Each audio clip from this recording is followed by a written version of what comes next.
Hello, everyone. JDev, creator of the JDev Entertainment Network, has returned once again, like I do every day or every night, to give you precisely what you want, which of course would be more of me, because I'm still in such high demand that quite frankly I'm all that you're going to need, especially with the coronavirus pandemic.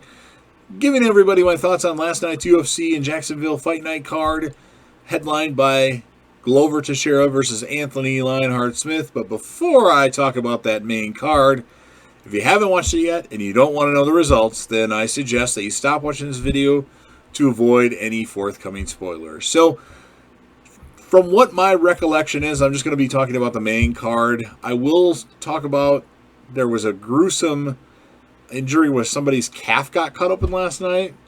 Guy fought the whole fight and was kicking with it, but his calf actually split open, and you can see like the bone came out, and they were like putting the bone back in, and it was pretty gross. But you could see like the inside of the blood and the muscle, and it's crazy. But it's a good fight though by those two. But anyway, main card from what I remember about last night. Just my quick thoughts about the main card. We'll start off in the UFC featherweight division, which is usually flyweight fighters, but they were up in weight due to training issues and stuff during the pandemic. So we had Ray Borg and Ricky Simone.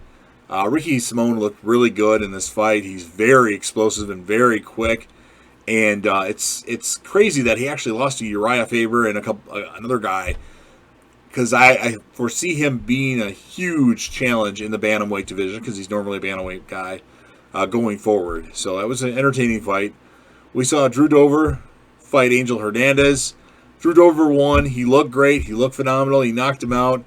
And now we have to deal with him in the top 15. And he's a training partner of Justin Gaethje. Hernandez was ranked 15, so I would assume he'll be 15 or 14. I suspect he'll fight guys like Donald Cerrone, Al Quinta, Charles Oliveira going forward, and then we'll see where it comes from there. But he's been pretty good lately. Is he on a 4-fight winning streak now? The co-main event of the evening was Big Ben Rothwell versus Ovince St. Preux, OSP. Big Ben Rothwell won.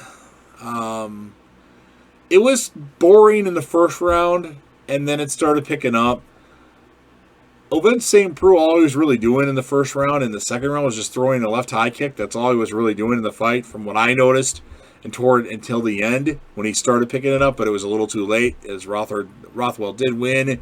But OSP did hurt him, but he was getting hurt too. He looks natural at heavyweight. I'm going to say maybe he should fight there more often. I don't know. But,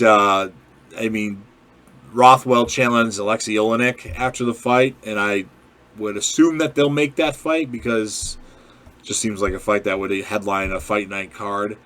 And then in the main event of the evening, you had Anthony Lionheart Smith face Glover Teixeira.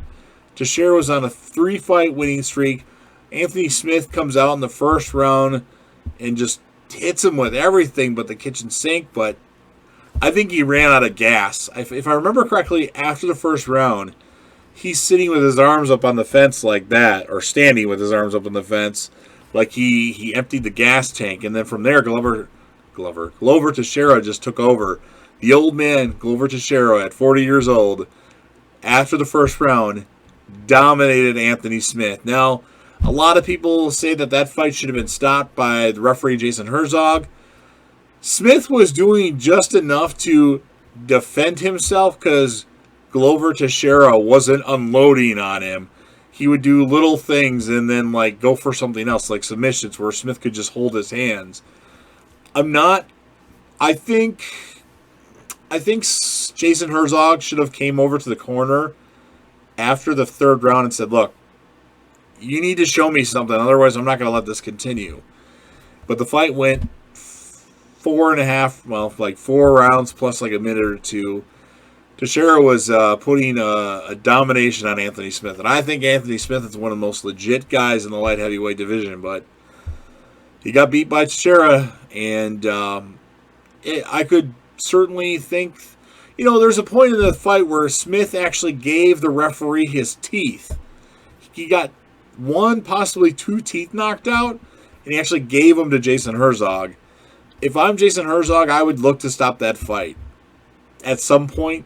But I don't blame him necessarily.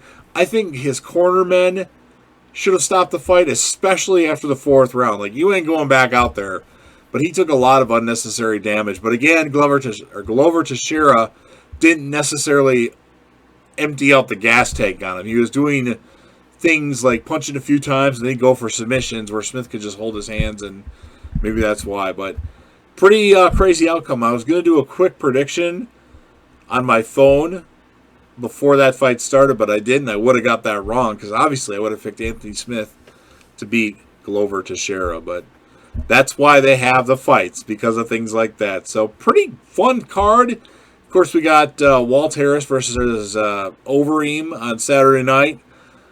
That should be somewhat entertaining, I would think. So, yeah, those are my quick thoughts on the card. It's just a 6-minute long video, but I want to hear your thoughts, so please leave them. Any fights you want to see, any predictions for future fights, and of course, you know that JDev will return.